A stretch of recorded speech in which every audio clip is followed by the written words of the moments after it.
Today we're going to talk about YouTube and all of its wonderful additions to the classroom that it brings.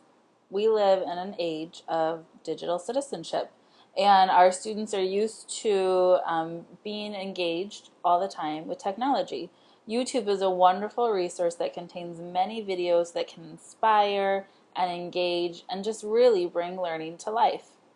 So to get to YouTube, open up your internet browser and type in www.youtube.com, and you will be prompted to log in.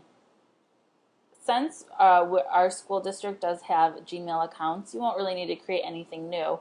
I did, however, decide to use a different name for myself. So instead of seeing my email address up there, you can see my handle is Reading Roadrunner.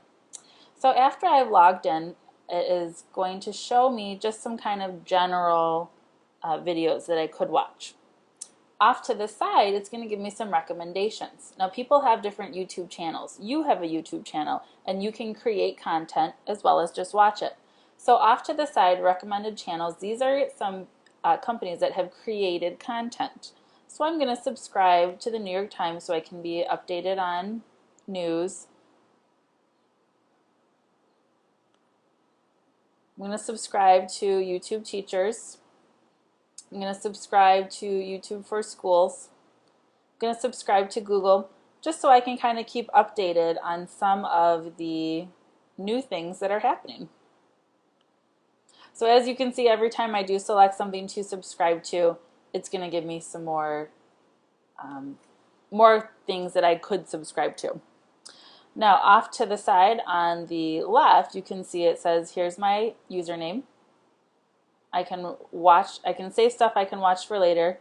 I can see what I have already watched, or I could create a playlist. So for example, if I wanted to find some book trailers that have to do with the Monarch list for 2013, I can create a playlist called Monarch 2013 and link 5, 6, 7 book trailers all in a row. Here's my subscriptions. So when I click on that, I can see which groups I subscribe to and what content they have recently uploaded. Now, I do caution you to make sure that you have selected and previewed your YouTube videos before you show them to your students. As everything on the internet, there can be some inappropriate content, and you want to make sure that you are not showing that to your students. The same thing with the comments on the bottom. People are allowed to comment. You just have to make sure that all those comments are going to be appropriate. Oftentimes they will have advertisements. Usually you can skip them after a second or two.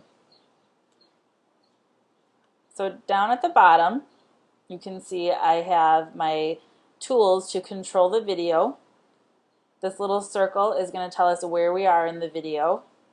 This gray bar at the bottom is going to show us how long the video is. This different shade of gray shows how much of the video is already loaded. So you should have a seamless watching up to where your gray line ends. Here's our play button. Here's a volume button. Here's the time. And then there's just some other tools. You can turn off annotations. You can turn off captions. You can change the quality. You could decide to watch this one later. You can also make it a full screen if you want to as well. So here is the title, Roswell and New Signals from Space. And here, SciShow, that's the handle, that's the creator of this content, the person who uploaded it. So we also have a choice right there if you want to subscribe or unsubscribe to this SciShow. We can see how many people have watched it, how many people have liked it, how many people have given it a thumbs down. You also have an about to tell you a little bit about the video, shares if you want to share the video, and look at how many different ways you can share your video. You can also embed it into a website. You can email it to someone too. Off to the side, it's also going to give you some other recommended content that it thinks you may be interested.